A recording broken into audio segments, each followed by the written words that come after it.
Previously on Alan Wake, Alice has been kidnapped. Alan, please help me. Alice? You'll do exactly what I say if you ever want to see your wife again. I can't tell anyone except my agent Barry. Damn it, Barry, they'll kill her! You're my best friend, and I'm worried that you're not right in the head. The ransom is a manuscript I supposedly wrote that's coming true before my eyes. It happened just the way it was on that page. So dark. I have found only a few scattered pages. I want the entire manuscript. The deadline is in 2 days. I found Mr. Wake's pages. Good girl. How the hell did she get her hands on the manuscript anyway? I don't know. She's resourceful. I told you were too hard on her. Listen, I found out all sorts of interesting stuff while I was digging around. Yeah. Mr. Wake, it's Sheriff Breaker. We have an FBI agent here, Agent Nightingale. FBI? He's anxious to see you. You'd better come to the station. Okay, I'll be right over, Sheriff. Let's make this quick, huh? Help you folks? Name's Randolph. I'm the manager. We're looking for Rose. Works as a waitress down at the diner. Rose, sure. Nice girl. Who wants to know? I'm Alan Wake. The writer, huh? I heard on the radio you were visiting. Well, I'll show you her trailer. That Rose, she's a nice girl. Always pays her rent on time. As I was saying, Al, I found all sorts of weird stuff from the local newspaper's archives. This place is crazy. Disappearances, mysterious deaths, urban legends come true, and, get this, most of this stuff takes place around Cauldron Lake. Well, you ain't wrong, mister. The Indians thought the lake was a doorway to the underworld. I'm the God-fearing type myself. I don't hold with that sort of thing. Yeah, okay. Anyway, there was an island there owned by a guy called Thomas Zane. Now, some of the articles I found about him make him out to be a famous writer, but I ran a bunch of searches, couldn't find a single thing he wrote. Zane was heavily into diving, so much so that the place came to be called Diver's Isle.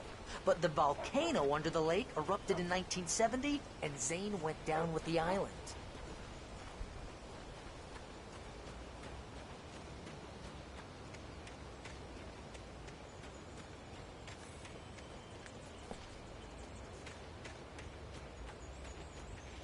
Come on, mister. I'll take you to Rose's trailer.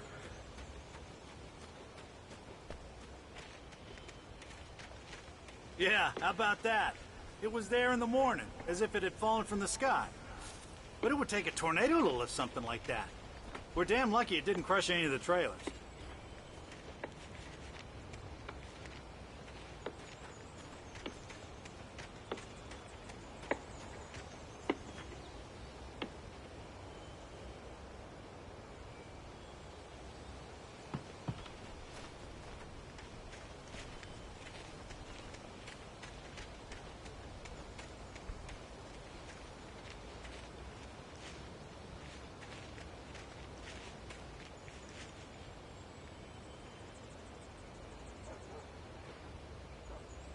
It gets better.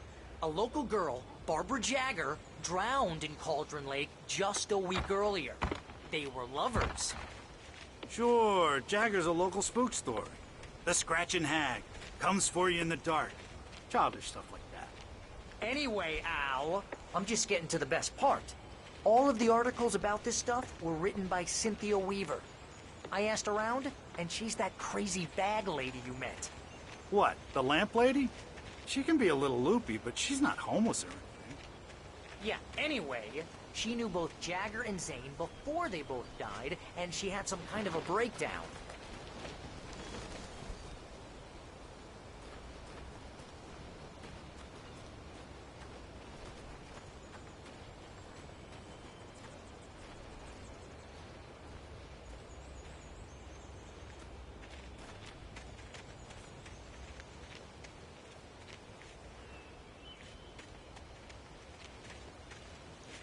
Well, mister, this here's Rose's trailer.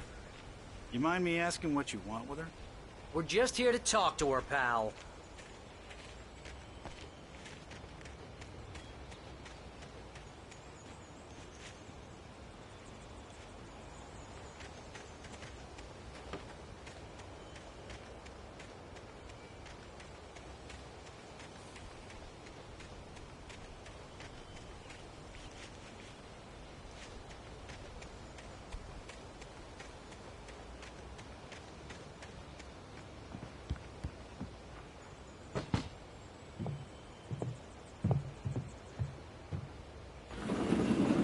Welcome to...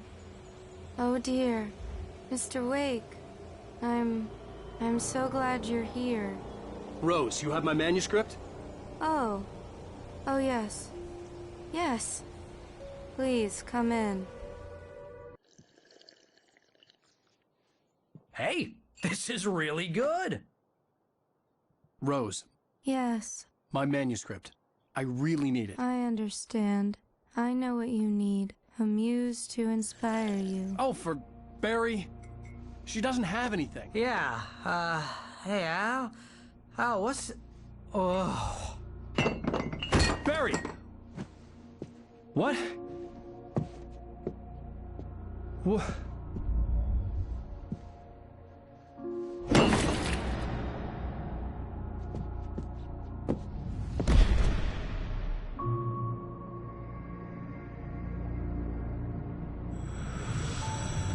It's coming for you, hiding in my barber's skin.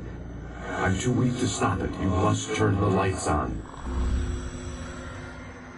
I promised I'd come visit you and your lovely wife. You must finish what you started. I insist. You must turn the lights on. Turn the light on. Back to work, boy.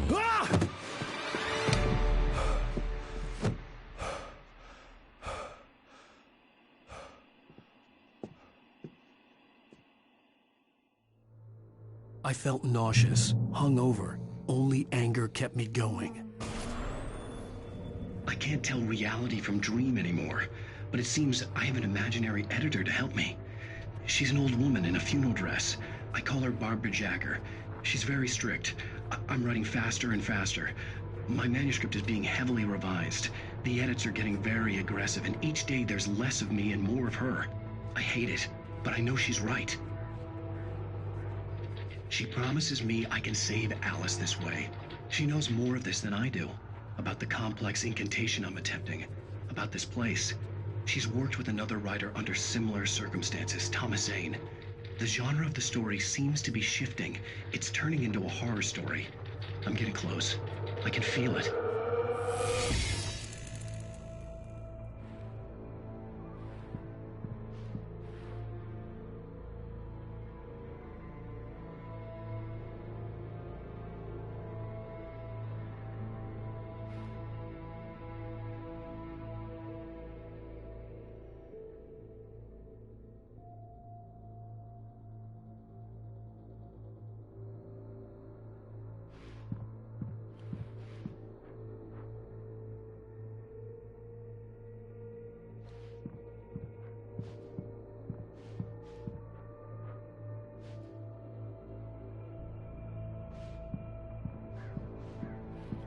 Rose took a day from me. I had less than 12 hours left to meet the kidnapper. All I could do was get Barry into the car, work something out once I got on the road. Barry was out of it. He was way too heavy to carry. You're right. I deserve more money. I'm so handsome. My gun and flashlight were gone. I'd have to find a way to get Barry into the car as quickly as possible. There was no time to waste. Mr. Randolph liked Rose. That little smile she had. How she was still sweet when life had tried so hard to make her bitter. It wasn't any of his business what she did in her trailer. But those strangers, the writer and his smart-ass sidekick, looked like trouble. And they'd been in there for hours, way past her normal bedtime. He reached for the phone and called the sheriff's station.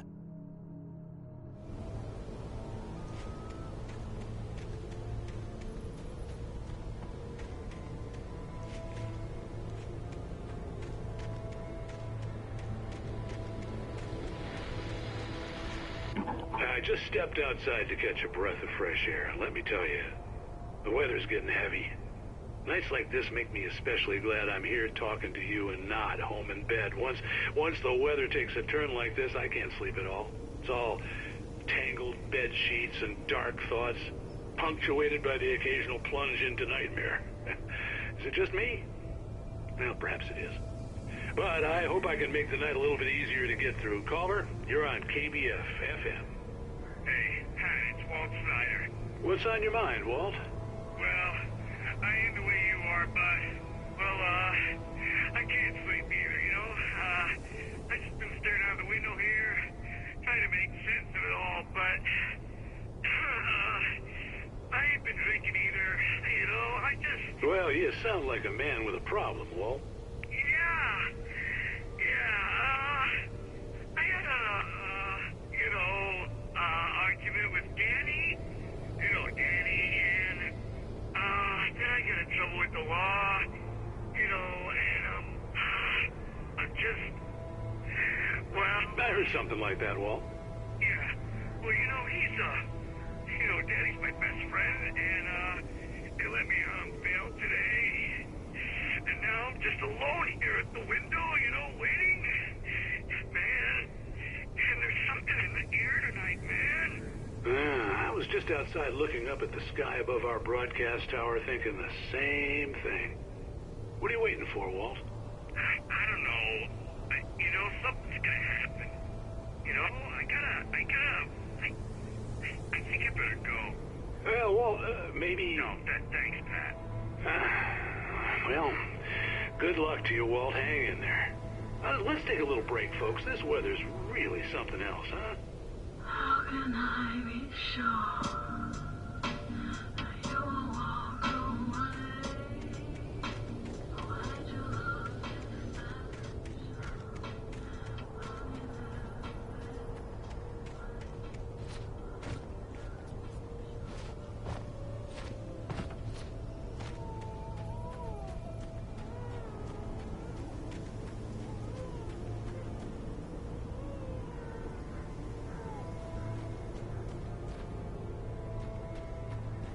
Oh, you're gonna get it now. God knows what you've done to that poor girl. This is Agent Nightingale, FBI! Get him up, Hemingway! You're under arrest! You move a muscle, I'll unload right in your goddamn face! Stay right where you are, Slane!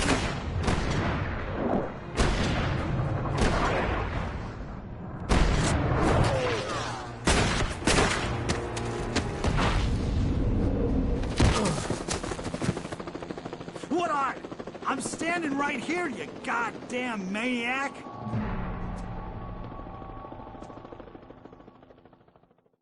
I hated to leave Barry behind, but there was no way I'd miss my appointment with the kidnapper. Give it up, Mr. Wake! Come on! Take it easy on it! Move it! Don't let him get away! Move it! Move it! Move it! Let him get away!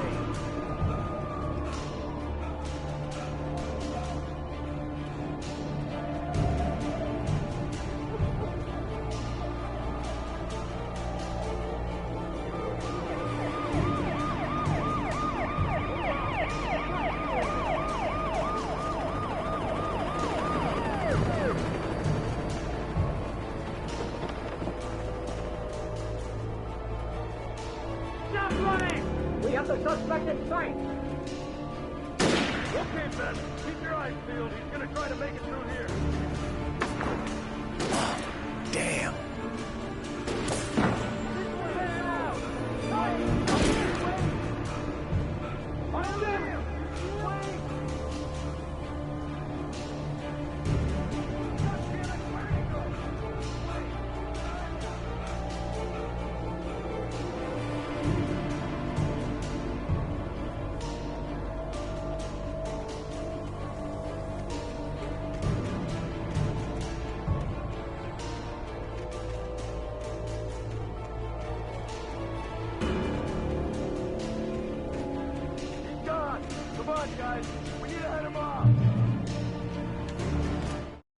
For decades, the darkness that wore Barbara Jagger's skin slept fitfully in the dark place that was its home and prison. It was hungry and in pain. It dreamed of its nights of glory when the poet's writing had called it from the depths and given it a brief, terrible taste of power and freedom. The rock stars had stirred it from the deep sleep the poet had sunk it back to in the end. When it sensed the writer on the ferry, it opened its eyes.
This horror was everywhere I went, circling me.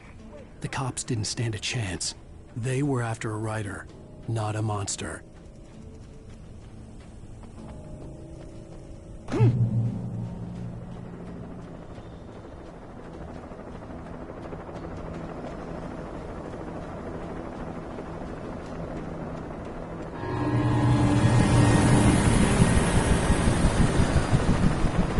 You on the ground.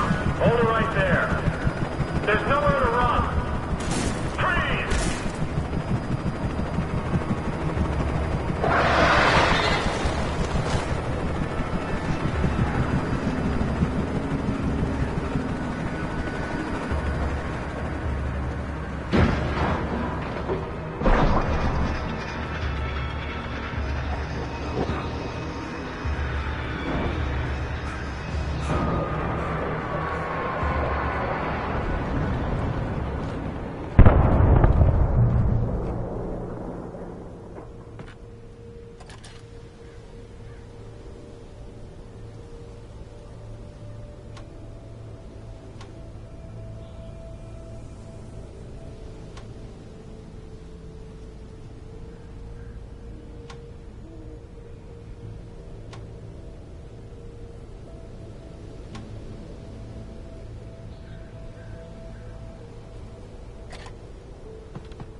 This is James. Mulligan, Thornton, come in. Over.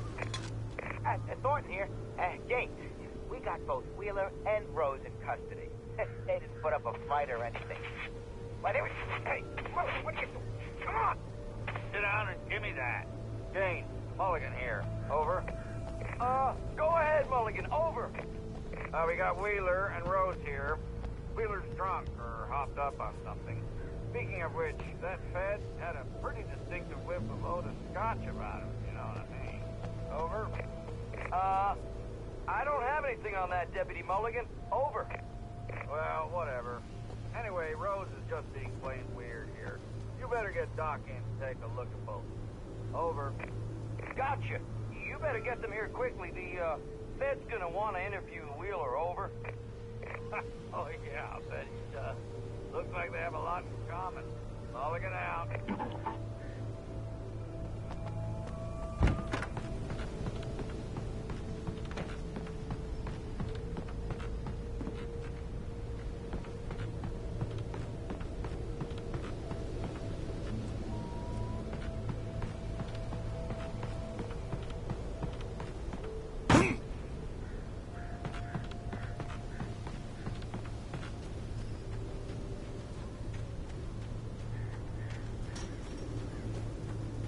I imagined that the broadcast tower in the distance was part of the local radio station. Maine seemed like a decent guy. Perhaps he could give me directions to the coal mine.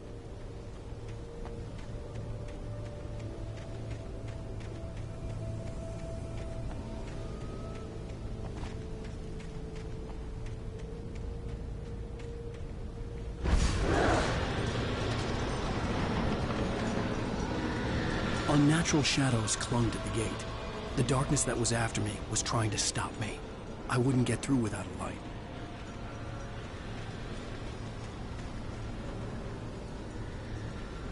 There was no power to the searchlight.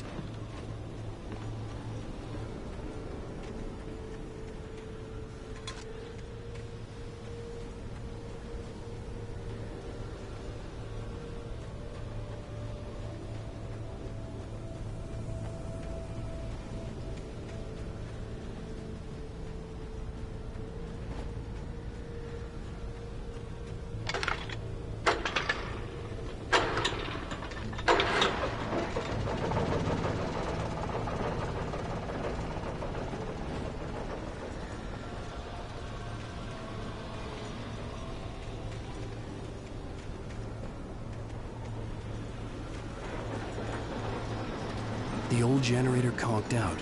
I'd have to see if I could fix it and try again.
It took me a moment to recognize the flashbang grenades.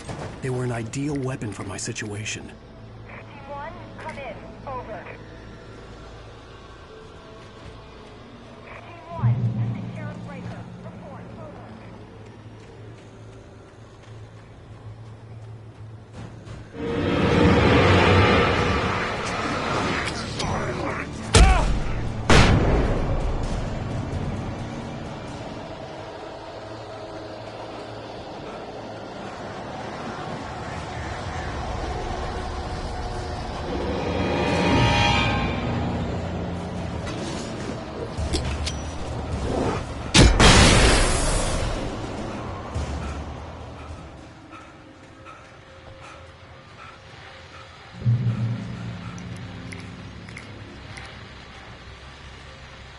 And here's another call. You're on KBF-FM with Pat Maine. It's Milt Peabody, Pat. What's on your mind, Milt? Well, I live near the trailer park, Pat, and there's a big ruckus going on over there. Well, that's just up the road from me, too. What's going on, do you know? I don't know, but there's a bunch of police cars there, lots of sirens, a helicopter buzzing around, and I think I heard some gunshots. Gunshots? Yes, sir, like from a pistol. So can you find out what's going on? Because it's just next door and they're popping off guns there. They're still shooting? No, it was maybe 10, 15 minutes ago. It sounds serious, Pat. I'm telling you, it don't sound like no party. Well, I'm certainly going to give the station a call, Milt. Okay. You'll hear it here as soon as I hear from them. Okay, thanks.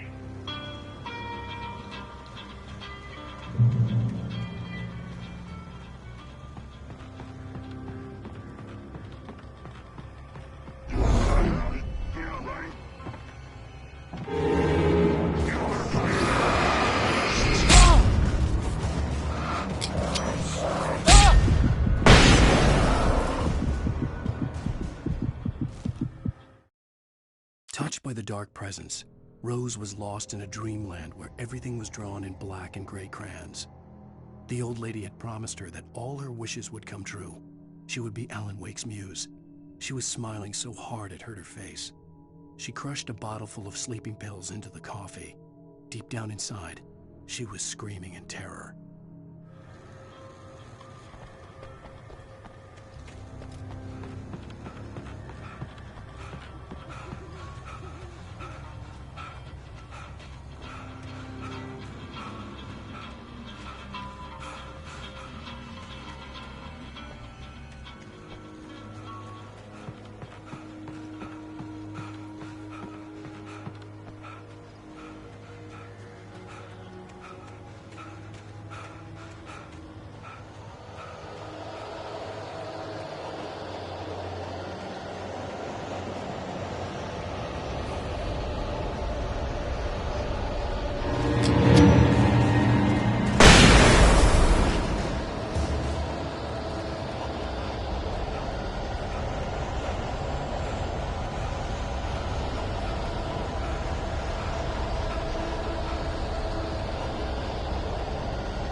I hope Maine could lend me a car to get to the coal mine. Oh, why, hello, Lorna. What do you have for us? Well, I just don't see why it's causing problems in the trailer park.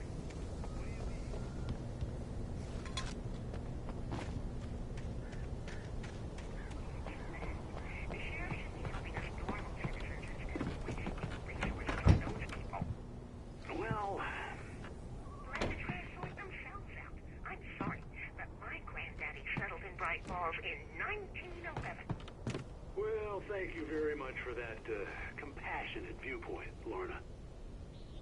How can I be sure? Oh, here's a little surprise.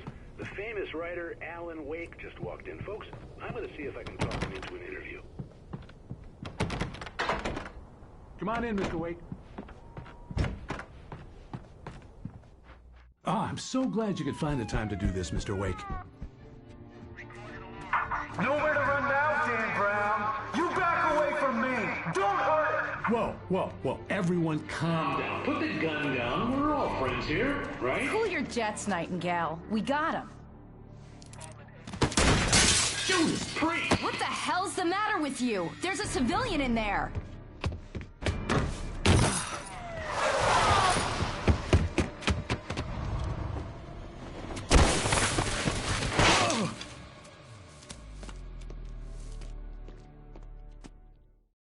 I'll get you yet, even if it kills me. You hear me? You hear me?